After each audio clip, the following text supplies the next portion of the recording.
moving on, we covered the MSFA, we covered the BCFL. We're going to hop into the ginormous GDFL. It's tough to keep up with. It's tough to keep all those tabs going. Want to start off by saying I do have one announcement. I didn't know when I was going to fit it in the show. Jared Bennett, Wolverine, aka Wolverine, is the guy every team should want. Is he Jordan Tennyson? Is he Tim Patterson? Is he this guy? No, but the dude is solid, good player, great leader, and you're going to get every ounce of effort he has. You're going to get everything he has, and you're not going to find a better teammate. Right. He was actually a part of the Bucks for a season. I actually found him in recruiting, trying to expand talent. He actually just made a living playing alumni games. Yeah. He joined the Bucks, gave us everything he had. It makes the team a family. He does, and he was bringing in guys, but he knew some guys from Lexington. So he decided last season to go start a team over there, the Kentucky Trojans. If I'm not mistaken, they were supposed to be out of Mount Sterling.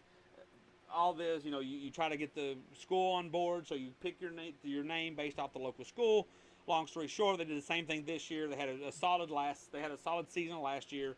Made a playoff. Yeah. Very, very good thing to build on. Yeah, beat the Bucks. Beat the Bucks. Came in this year as the Kentucky Colonels. Folded. Everybody's looking for home. Most of that team has found its way up north, where we went to the River City Buccaneers. Right. We'll touch on them a little bit later. Jared, on the other hand, he has decided where he's going, and I'm a little surprised he's going here. Just based on I felt like he likes smaller, family-oriented teams. Yeah. But I'm not saying that that's a bad thing. No. I'm not saying. Well, I think he can bring that element. Yeah, if he them. brings that element to this team that's contending, I think it could take that next level. And when I went and watched this team play, if that hasn't given it away, they didn't seem to have a lot of drama, which he doesn't really like drama. Right, you not shouldn't. at all. Not at all. But I think he'll fit in great here. But he will be playing with the Lexington Red Dragons on a team that had a great offense. I don't know how deep they were on defense. He's certainly going to add to that D-line. If he has to, he'll give you some fullback. He'll give you some offensive line. I don't think he's going to need it here. I've spoken highly about that line. But congrats, Jared. Thanks for letting us make the announcement on here. Yeah, absolutely. It's what we like to do. Get you guys some a little bit of pub, a little bit of show. Show you the respect that you deserve on that. Yeah. So good luck to you. Yeah. Good luck, and it was a pleasure playing with you, man. All right. So we got to dive on in to the GDFL. Quick recap. There was a couple games over the weekend. It was real tough to keep up with. Remember the caller we had on last week, the Cleveland Cobras. I believe they took quite the loss to the I forgot the team it was up there. I can't. So many teams in here. I try to keep up with them all. They went up there. They took a loss. I really liked having him on the show. I really like that team. Like he said, they're a young team. I think he even made statement that they lost their quarterback. Mm-hmm. Really knowledgeable guy. Yeah, too. Yeah. You can tell he has a history with media and being on the radio. So we're going to really just focus on a couple of the big dogs, and no pun intended. Number one, Middle Tennessee Bulldogs. It's tough to keep up with them because their schedule keeps changing for a bevy of different reasons. They were supposed to play one team. It didn't work. They did play. They finally have played 2 games. Nothing's even been close. So this week they take on the Alabama Sabres. A pretty solid team.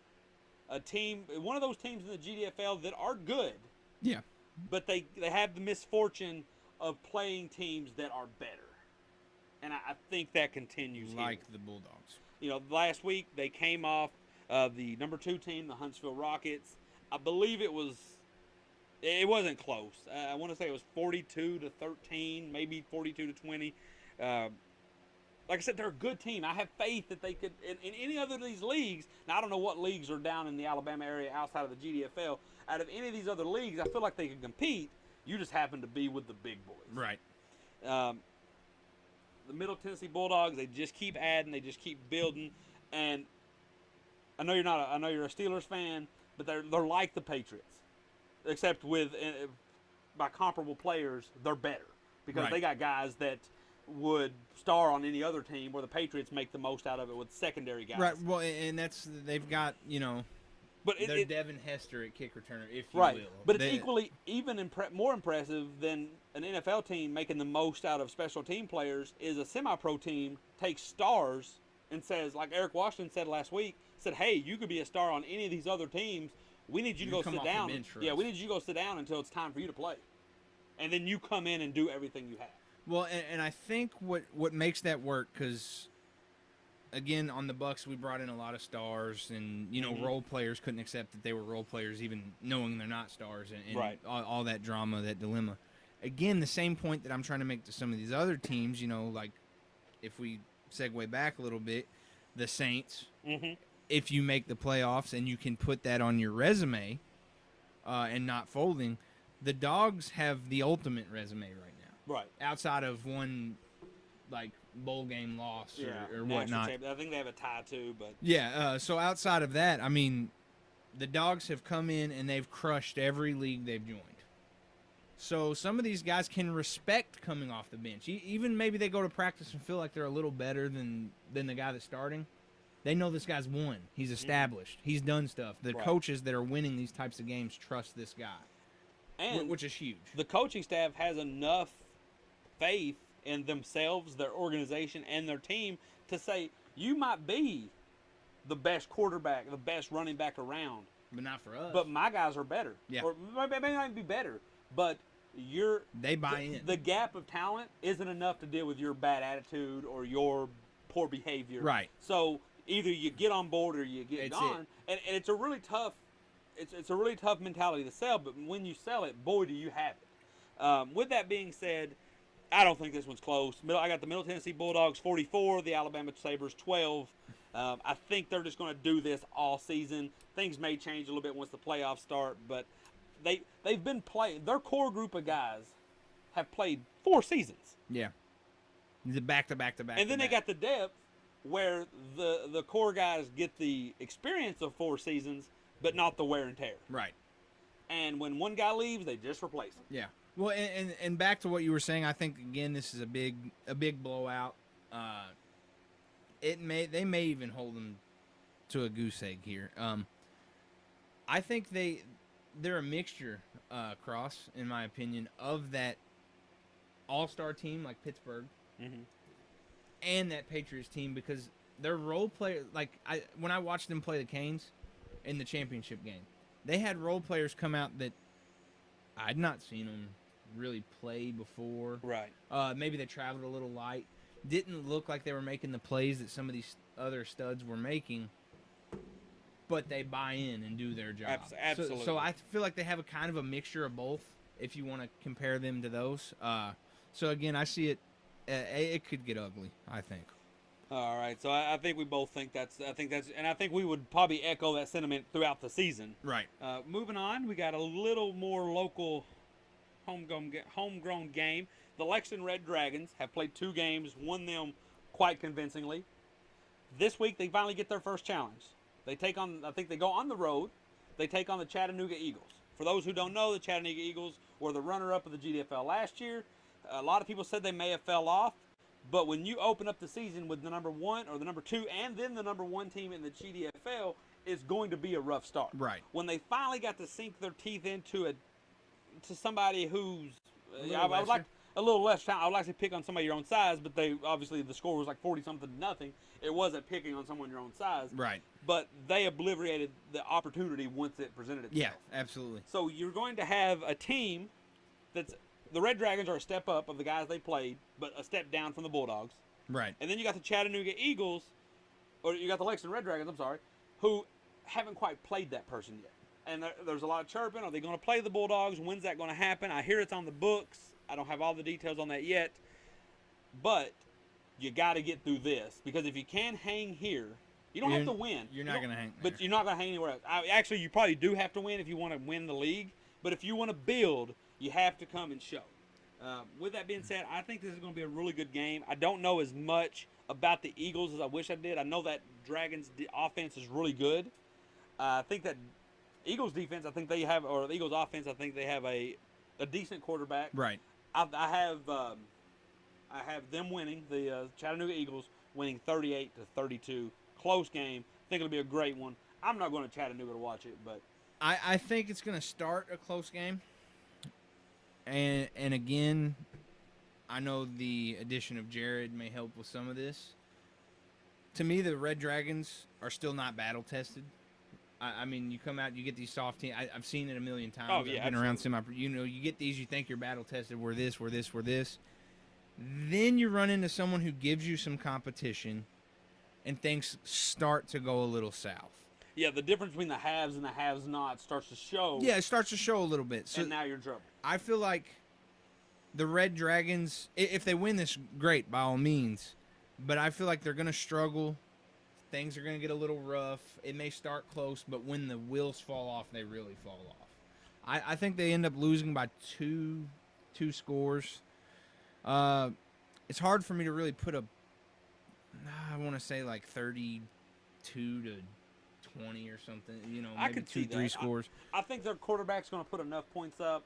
I just think I haven't seen that defense do a lot against a legitimate offense. So and again, if they come prove me wrong, good for them. It's not hate talk or bias coming at them. It's right. Well, what you haven't played. That's the thing that cracks me up too. Everyone's going to say, maybe you're biased, maybe you're whatever. Why would we be biased to the Chattanooga Eagles? I know nothing of them. I've never even been to Chattanooga. Is it nice? Honestly, other than my liking for football, I don't care. Exactly. I don't even care about Chattanooga. Sorry if you live there. I don't know anything about it. Right. And I'm not telling you got to love Southern Indiana. I'm just telling you I don't like Southern Tennessee. Yeah. All right. We have a big game. There's a huge matchup. We're not going to talk about it much because we really truly just don't know, other than what they've done to other teams and the number that I put in front of their name. The number 2 Huntsville Rockets taking on the number 3 Georgia Crush. I call this who's second to the Bulldog game. Maybe I'm putting too much hype on the Bulldogs all around, but this game will decide who gets to be second to them. Right, absolutely. At least for the time being. Like I said, I don't know much about either of these teams, so I'm sure that. Which actually, the GDFL, maybe it's because they're such a big league. It's like when ESPN talks about the NFL, they don't feel the need to acknowledge it. The GDFL doesn't give a lot of pushback about anything that I say. Right. One of the commissioners didn't really like that I had the Bulldogs number 1 out the gate. Well, but like I said on the show, you put Alabama to the ACC, they're still Alabama. Right. But I think this will be close. I just think Huntsville has played tougher teams. They have a tougher schedule moving forward. Georgia has gotten to play some of the easier. They got to play the Georgia Knights and blasted them out of the water. I got the Georgia Crush winning 28 over the Huntsville Rockets 24. I could see that again. I wish I knew a little more on these two teams myself. I know they've both been good teams, but outside of that, I don't always necessarily know what makes them good. Right, yeah. And our goal is, like I said, like Stump said earlier, if you have that film, send it in. We want to see it. I try to read everything I can on any website, just get the information. Social media information is sometimes great, sometimes not. We're going to go through some of the GDFL games that we have on the docket this week. We have the number 25 Central Ohio Cavalry versus the number 13 Cleveland Cobras. The Cobras actually, they come off that loss last week, but they actually blasted the Cavalry last time they played them. I think this is going to be an opportunity to get back on the horse. I think they're going to win 50-8. Scott Walker or Scott Wallace? I don't know who Scott Walker is. All right, put him through. Scott? Hello. Can you hear us? Matt? Really Yes, I'm here. Hey, what's going on? What's going on? What's going on, fellas? Watching the show. Great show. Appreciate it. I think it's Wallace. I can barely hear you. Can you hear me now? Yeah, I can. What's going on, Matt? Oh, hey. So is this Scott Wallace? Yes, it is, Scott Wallace. I knew it. We got some names. We thought it was Scott Walker. I don't know a Scott Walker. How you doing, man? I'm good, man. Great show, man. You and Stump doing a great job. Certainly appreciate it. it.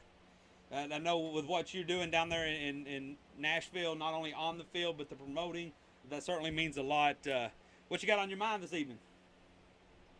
Oh man, we getting ready to take on these Sabres, man. It's always tough to play on the road in the GDFL. It'll be our first road game in the GDFL, trying to get everything together. As an organization, we like to do things not only on the field right, but off the field right. So we're getting all that stuff taken care of with the dress list and all that. We weren't able to practice tonight because the rainstorm came in, but we'll see if we can get a lot done on Friday before the game and then travel to Birmingham, Alabama on Saturday. So I've talked to you a little bit. I know you're very humble. You're very you want your team to get better. I imagine you're probably not super thrilled with us coming out and saying it's going to be a 44-12. But then again, the Bulldog way. The Bulldogs, they don't take it easy on anybody. So what are you expecting for this weekend's game? I just want to win, man. I don't care if it's 20-18 or whatever, man. And like I said, anytime you play a team on the road, it's tough because you don't know. We're going to have we're going to have a nice contingent of players, but you never know. Some guys got to work. Some guys got birthday parties to go to. Some guys, when it's a road game. But we got some guys that's coming that we just signed to add to the roster. Twin Johnson. I know you know about him. Yeah, I do. Chaos. Yeah, he's going to play this weekend, and we have our double. Our two-headed monster at quarterback, Cass Barnes and Zach Ducker.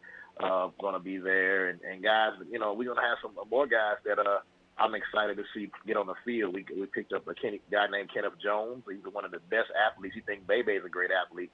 He's one of the best athletes in Nashville. He's going to put on a Bulldog jersey, and some other guys, man. And like you were talking about earlier about the offensive line, that's what I've been excited about all year.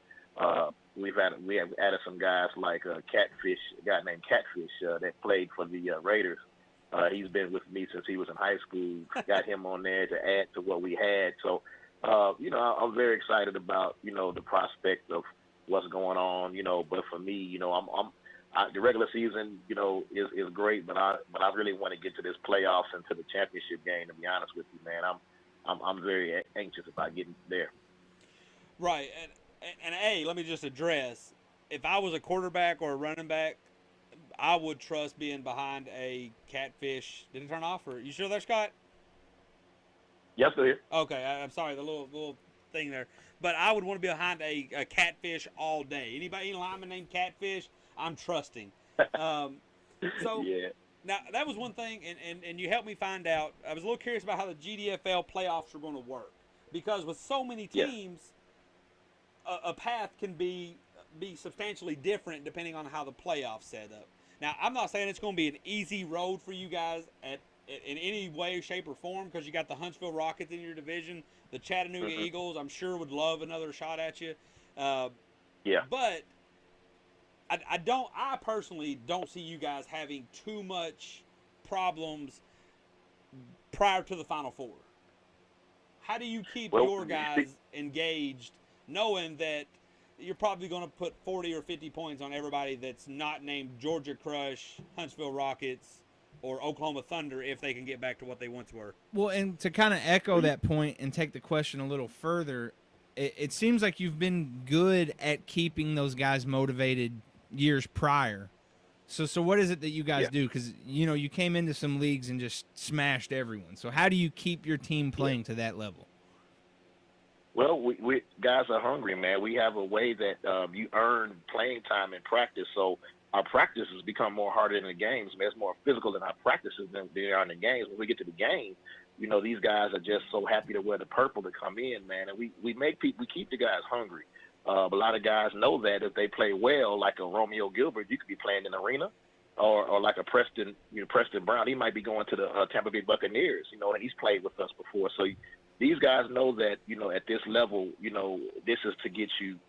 You mentioned us doing a lot of marketing and things like that, and guys get to be shown a little bit more to go to the next level. We have a coach on our team, Coach Chauncey Smiley, who has a lot of ties with the Canadian Football League, and get these guys into camps and things like that. They know how important film is. That's why we don't stop playing. Guys get mad that they get angry that we continue to play to the last whistle, but these guys want to get on film, man, and they know that they're not playing against the opponent; they're playing against themselves. So that's the way that we motivate them. But you mentioned two teams You mentioned the Rockets and the Eagles. We play them the next two. After this game, we play them the next 2 weeks. The Rockets, I know we appreciate you, Matt, by naming us number one, but the league has said the Huntsville Rockets are the number one team in the GDFL. So they come here next week, and then we have to travel to Chattanooga. So that's two tough teams that we're playing in the GDFL. So we're going to see exactly who we are in the next 3 weeks, man. And so that's what motivates us. That's what keeps us going. And a lot of these guys played for that other national team that I don't want to mention. And we lost in that last game that we played in the GDFL championship game in Oklahoma. Right. So they are tunnel vision to try to get back to the championship game and try to get back to where we were. And they're ring chasing, man. And that's what they are. We're about getting rings. And you know, you talked about the Florida game that we lost in the national championship game. A lot of these guys, man, are very angry with themselves because we lost that game. So all those things motivate us. Yeah, that's and all those things make us, it makes us want to play better and play tough every week. You know, hey, hats off to the GDFL. I read their rankings quite regularly, and they would definitely know top to bottom more than I would because, you know, they interact with those teams. It was just hard, and maybe any other team, I would, like the Erie Express, when I started out, I said, hey, let's put them here at 10, let's put them at 11, and make them earn their rankings. But maybe it's just because I've seen you guys up close so often, and the way you just come in and go about your business, I couldn't help but put you anywhere but number one. I think originally when the rankings came out, I had you 2 behind Oklahoma Thunder, but they had a slip up, and I realized they weren't what they were, the team you're talking about. So, I mean, I respect the GDFL, and their Huntsville Rocket and the Georgia Crush are nice, don't get me wrong. But I just, from what I know, which might not be much, but from what I know, as of right now, I got to put you ahead of those. And, you know, I'll direct anybody I'm sorry? And we appreciate that, and we, you know, we know where we're trying to get, and they got us 7th now, I think, or 5th. I can't remember where they have. I believe so. I don't really care about stuff like that, man. To be honest with you, Charles Thompson and I are really good friends. Also, you know, George Walker from the Crush, and you know the guys from the Huntsville Rockets. I'm glad to be back in the GDFL. Even the Oklahoma Thunder, I've been friends with these guys for many years, and it's just good to be back in there. And they, you know, I've learned a lot, man, about how to run an organization from these guys, man. So, you know, it's when it comes down to it, man. You know, the rankings, you know, like you said, you know, if Alabama went to the Big Ten, they'd be number one there too. Right. So we'll see, man. And it's going to be a lot of smoke's going to be clearing up now, and you know all that. And I hope that, you know, you've talked a lot about this Red Dragon team, man. I hope that we can, you know, finally get to meet them, man. You know, you mentioned the schedule changes and things like that. I think we've really gotten it down to the schedule being now what it is now. Mm-hmm. So hopefully we don't have to have any more changes and all that, man. A couple of teams from Nashville area we were supposed to play, and now they're not playing. We had some questions about that, but that's another story. But we just want to play who's in front of us, man, and do what we do. I do want to go on record. I know earlier in the show's life, I questioned, and you know, not in a bad way, but I was curious why the schedule kept changing, and then I started talking to some teams in the GDFL, and the way the GDFL promotes, they really have a great following. So when you do have a team that forfeits, it's almost better to juggle and change your schedule last minute than to eat that $500-600 to $6,000 money that you've set up to put on a game that's now not going to happen. Yeah. So I want to make that on record that it did stink when the schedule was changing so early, but with teams folding left and right, you know, the Bulldog, you know, you guys promote really well. You don't want to promote and then come out the day before and say, just kidding, the game got canceled because of the team forfeiting. Right. It makes us look bad, to be honest with you. Rick, you know, Big Rick does a great job. You know, he does a lot of promoting and, you know, using Brian Mooser, you know, as far as using his graphics and, you know, putting his stuff on TV and all that. Rick does a great job with that, and it's embarrassing for us to be able to do that. And we had some issues, you know, a couple of weeks ago where we couldn't even. It looks like we may have lost we could a little bit of speaker power. Can you hear me? Are we still running? Oh, well, sorry, Scott. We would love to reach back out to you. If you can hear him, can you talk to him, Mike? Okay, well, Can y'all see hear if me you can now? get us one thing I wanted to ask before we lost, and we'd love to hear from him again. I want to know his prediction on the Crush Rockets game, 2 versus 3, or 1 versus 2 if you listen to the GDFL. So if you get a chance Crush Rockets to game. talk about that, like I said, okay. Crush Rockets game. Both teams are great teams. It's going to be very Trying to get close. some I don't things know worked who's out on. I here. think the Rockets are all at home, so I give them that edge because they're at home. Makes Hey, sense. Close That's fair. Close game. No, that'll be it. Let him know we loved hearing from him. Scott, loved hearing from you. Sorry if we had some problems there. Feel free to call in next week. We want to follow the Bulldogs as well, week in and week out. All right, and once again, sorry about any issues you guys may not experience, but we lost sound to him here in the show here. So just going to go over the GDFL just a little bit more, wrap up some games. It looks like the Buffalo Spartans will get a forfeit win over the West Virginia Gladiators.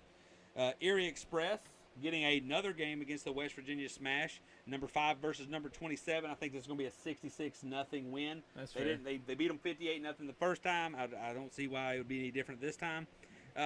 Back on the climb, the Oklahoma Thunders. They came out, they fell, they skid their knee, but they seem to be back on things after a huge win versus the Missouri Cyclones. Got them number 9 taking on the number 19 Midwest Chargers. Still trying to learn about them. I have Oklahoma Thunder winning huge, 42-0 over the Chargers. Number 17 Memphis Blast versus the number 22 Arkansas Steelers. Don't know much about the Steelers, not the Pittsburgh. Calm down. Memphis Blast I have going on to win 42-6. I know they're a team that are trying to work and grow as well. We've already touched on the Lexington Red Dragons. We have the number 23 Georgia Knights taking on the number 20 Tennessee Lightning Bolts. I have the Bolts 20-8 over the Knights. The number 4 Oklahoma Outlaws. Haven't really heard much from them lately after that great win versus the Thunder in Week 1. Have them taking on a really good matchup. Number 7, the Mississippi Road Warriors. If I'm putting all my eggs in that Outlaw basket, so I have them winning 34-14. Would love to see that happen. Number 21 Madison Generals versus the number 8 Starkville Steel Dogs. The Steel Dogs actually lost to the Road Warriors, if I'm not mistaken, over the Memorial Day weekend. I have the Steel Dogs getting back on the horse, winning 52-6. I have the number 12 Missouri Cyclones after a tough loss facing the Tri-City Outlaws. I have the Cyclones winning 30-6. Another close matchup, number 15 East Alabama Predators taking on the River City Pythons. That sounds like it would be a Louisville team, given the River City and the Pythons. But I have the Pythons winning 28-14. And that will do it for this week in the GDFL. We're going to take a very short break, and we will be back in less than 60 seconds.